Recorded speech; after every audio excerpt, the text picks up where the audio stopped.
अस्सलाम वालेकुम। आज एक नई मेडिसन टाइटेन 500 मिलीग्राम इंजेक्शन के बारे में तफसील से जानते हैं कि किन किन बीमारियों में इस्तेमाल होती हैं। इसको इस्तेमाल करने से कौन कौन से साइड इफ़ेक्ट हो सकते हैं, यानी किन किन नुकसानात का सामना हो सकता है इसको इस्तेमाल करने से। इसके अलावा व्यूअर आप वीडियो आखिर तक देखिएगा। आखिर में मैं आपके साथ इसके इस्तेमाल करने का सही तरीका आपके साथ शेयर करूंगा और इसको किन किन हालात में इस्तेमाल नहीं करना चाहिए, यानी कॉन्ट्रा इंडिकेशन के बारे में भी आखिर में इसकी मालूमात मैं आपको फराहम करूंगा। तो आइए शुरू करते हैं।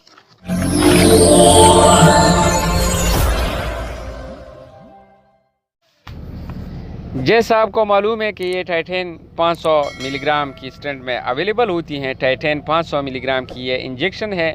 आईवी के ज़रिए इसको हम इस्तेमाल कर सकते हैं, यानी वरीदी इस्तेमाल के लिए ये है ये इंजेक्शन।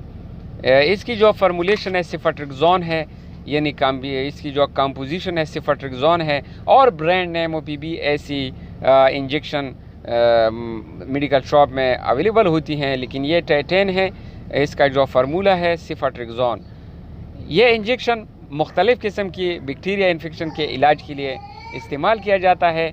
ये इंजेक्शन मेडिसिन के एक ग्रुप से ताल्लुक़ रखता है, जैसे सिफालोस्पुरिन एंटीबायोटिक कहा जाता है। सिफालोस्पुरिन क्या है? ये इसके फिर स्टेज होते हैं। सिफालोस्पुरिन के जो जनरेशन होते हैं 1 2 3 4 5 तक। तो ये सिफालोस्पुरिन पर डिटेल से बात अगली वीडियो में इंशाल्लाह मैं करूँगा, उसके बारे में डिटेल आपके साथ शेयर करूँगा।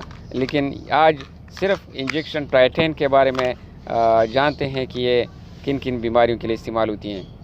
ये बैक्टीरिया की अफजाइश को रोक कर काम करता है। बैक्टीरिया हमारे जिस्म में बैक्टीरिया होता है, उसकी अफजाइश को रोक कर काम करता है या उसको मुकम्मल तौर पर ख़त्म करता है, यानी तबाह करता है उसको। ये इंजेक्शन शदीद खांसी की हालत में इस्तेमाल किया जा सकता है। जब खांसी शिद्दत इख्तियार कर लेता है, नमूनिया की तरफ इंसान को ले जाता है, सांस की कमी हो जाती है खांसी की वजह से, क्योंकि हर इंजेक्शन जो है ना वो गोलियों और दवाइयों की निस्बत से जल्दी असर दिखाता है। सीने यानी चेस्ट में इन्फेक्शन के लिए इसके साथ डिकाड्रॉन इंजेक्शन कम्बिनेशन में, ये जिस तरह आपको नज़र आ रही है, ये डिकाड्रॉन इंजेक्शन है छोटा सा। ये इसमें कम्बिनेशन में अगर हम इस्तेमाल करें तो जल्दी असर दिखाता है, स्पेशली चेस्ट इन्फेक्शन में, यानी खांसी जब बार बार आता हो, रोकने का नाम ना ले रहा हो, आपने एंटीबायोटिक हफ्ते 2 हफ्ते इस्तेमाल किए लेकिन फिर भी खांसी नहीं रोक रहा है, तो आप कम्बिनेशन में ये डिकाड्रॉन इंजेक्शन के साथ टाइटेन जो है टाइटेन इंजेक्शन है और डिकाड्रॉन इंजेक्शन है छोटी सी, ये इसमें डाल के आप इस्तेमाल करें तो बेहतर नताइज हासिल होंगे और असर भी जल्दी करता है इंशाल्लाह। इस तरह मरीज़ जो है ना वो 2 इंजेक्शन से खांसी से रिकवर हो जाते हैं, यानी चेस्ट इन्फेक्शन से उसको निजात मिलती है। इसके अलावा निचले सांस की नाली में इन्फेक्शन यानी ज़ख़म हो, उसके लिए भी इंतहाई मुफीद है। निचले सांस की नाली में जिल्द और जिल्द की साख्त में इन्फेक्शन के लिए इसको तजवीज़ किया जा सकता है। UTI urine tract infection, UTI यानी पेशाब की नाली में इन्फेक्शन या ज़ख़म के लिए इंतहाई मुफीद हैं। हड्डियों और जोड़ों की इन्फेक्शन में भी इस्तेमाल हो सकता है। इसके अलावा ओटाइटिस मीडिया, कान की अंदरूनी हिस्से में अगर कोई ज़ख़म है या उसमें कोई इन्फेक्शन चल रहा हो तो उसके लिए भी ये इंतहाई मुफीद है। लेकिन उसके साथ फिर आप डिकाड्रॉन इंजेक्शन हरगज़ इस्तेमाल ना करें। सिर्फ़ आप उस ये जो क्या नाम है ओटाइटिस मीडिया यानी कान के अंदरूनी हिस्से में प्रॉब्लम हो तो डिकाड्रॉन के बग़ैर आप टाइटेन का इंजेक्शन इस्तेमाल करें। इसके अलावा सख्त बुखार की सूरत में इस्तेमाल किया जा सकता है। अगर आपको बुखार है, गर्दन तोड़ बुखार है, आप उसमें भी आप इस्तेमाल कर सकते हैं। साइड इफ़ेक्ट, इंजेक्शन की जगह पर सूजन, लाली या दर्द हो सकता है।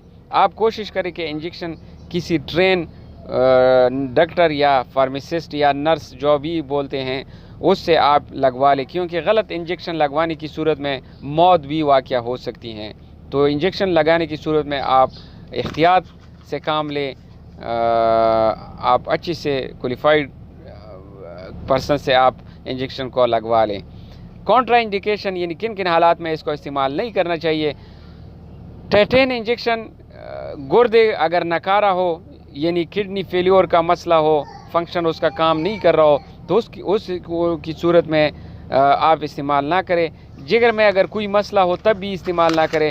اس کے علاوہ ہارٹ بیٹ دل کی شریانوں کا مسئلہ ہو یعنی بلڈ پریشر کا مسئلہ ہو زیادہ ہو تو اس حالت میں بھی آپ ٹیٹین کا انجیکشن کا استعمال نہیں کر سکتے ہیں۔ استعمال اس کا کیسے کریں؟ استعمال کرنے سے پہلے انجیکشن کے محلول کو آنکھوں سے آپ دوستوں چیک کر لیں کہ محلول کا جو کلر ہے وہ خراب تو نہیں ہے، اس میں جو آپ کو صاف نظر آتا ہے۔ اگر دوائی میڈیسن اس میں خراب ہو تو آپ کو پھر پتہ چل جاتا ہے کہ یہ میڈیسن استعمال کے لیے ٹھیک ہے یا ٹھیک نہیں ہے۔ تو آپ آنکھوں سے انجیکشن کے جو محلول ہے اس کو آپ معائنہ کریں، لازم آپ معائنہ کریں تاکہ آپ کو پتہ چلے کہ اس کا محلول استعمال کرنے کے قابل ہے یا نہیں ہے، کیونکہ یہ آئی وی کے ذریعے آپ دیتے ہیں تو لازم اس میں احتیاط کریں۔ اگر غلط دوائی آپ انٹروینوس کے ذریعے آپ کسی مریض کو آپ دیتے ہیں تو آپ اس سے بہت نقصان ہونے کا خدشہ ہوگا۔ رنگت کا اسپیشلی اس کا خیال رکھیں، ذرات کا اس میں خیال رکھیں کہ کوئی ذرات تو نہیں ہے۔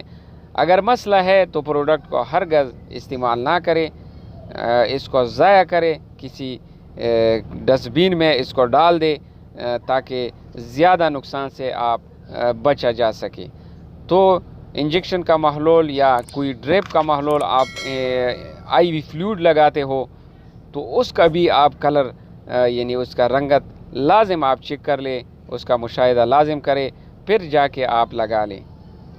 سیفاڈرکزون کو آئی وی محلولوں کے ساتھ ہرگز استعمال نہ کریں جس میں کیلشیم ہوتا ہے۔ کیلشیم کے جو بھی آئی وی فلوئڈ ہوتے ہیں اس کے ساتھ اس کو استعمال نہ کریں۔ جو چند ڈرپ ہوتے ہیں کیلشیم میں اس میں موجود ہوتا ہے تو اس کے ساتھ کمبینیشن میں استعمال کرنے سے آپ گریز کریں۔ یہ تھی ہماری ویڈیو۔ اگر ہماری ویڈیو آپ کو اچھی لگی ہو تو ہمارے چینل کو لائک کریں، دوستوں کے ساتھ شیئر کریں، سبسکرائب کریں اور کمنٹ لازم کیا کریں۔ اگلی میڈیسن تک محمود شاہ کو اجازت دے۔ اللہ حافظ، اللہ نگہبان۔